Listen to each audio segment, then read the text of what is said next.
okayfm 101.7. Mene Al-Hassan Abdul Washid awoye Northern Regional Correspondent mene no eba be twetwe nkomo ewo ahoma no so Al-Hassan memo wachi o Bejo so oba na tisen nyame adom boko na yate se etututuo bi asi edie na asi wo Northern Region ho fi se wo de ho ana wo ayese pro ne mpontre etiesi ya ayese am robbers bi akotutuo tuo asam ne tisen pa yo asemi esi wo North East region na North East region no o North East region obedru ko bi a ye friend no wale na odru wale na wa tene junction bi wa obetene right edi Kogambaga na no na ye regional capital na wale Gambaga kwan no so na area bi a ye friend no Gagbene honum na nipa bonifu bi akọ edi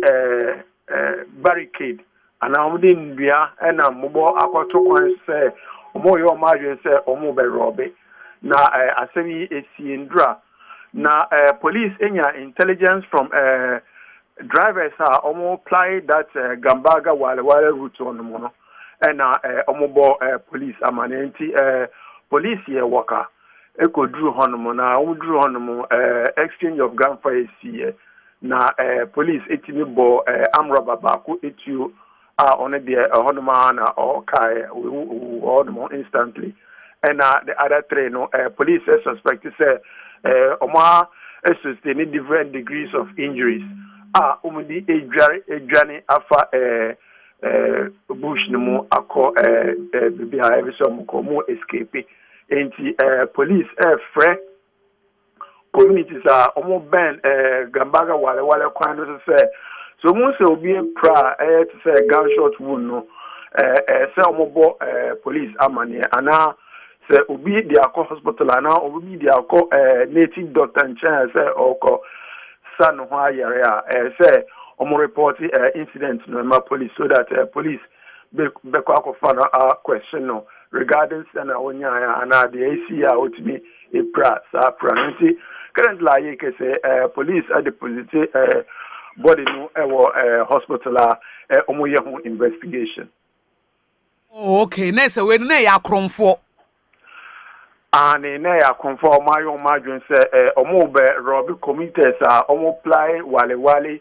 na Gambaga na lego kwine no so. Okay na yetimi achi obi ana currently you can say omonya sank omonya currently omonsa ka obia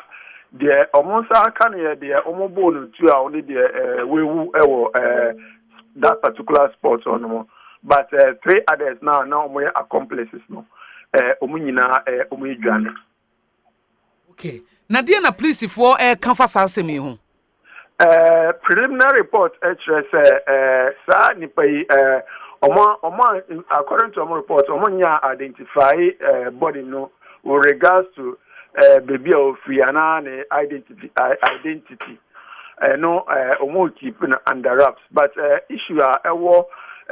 na level Gambaga na North East say there've been rampant cases of armed robbery incidents happen regarding certain tribe and certain way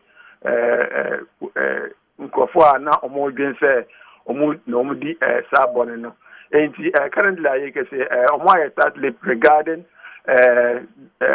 sa the omo born to the ethnicity and the tribe because na the generalization bama nkofo accuse certain tribe of being behind armed robbery incidents especially northern region. Na etensi ana say ekwan no so na kromfo tai ha adwadifo anasa kwantufo wo ho ana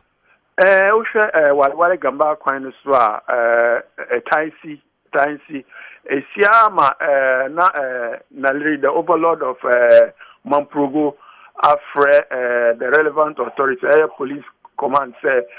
we beef up security and almost on the police personnel account ma on bit ma doors or some potemunum so that visibility and a normal patrol enhance. This particular incident is in fact is one of a kind. So police responded to this particular case. No, in fact, one of the highlights police patrol Omaye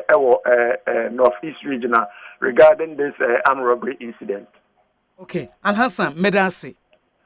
You're missing Medasi. Al-Hassan Abdul Washid, or ye a Northern Regional Correspondent, and you don't know actually in common. OKFM 101.7.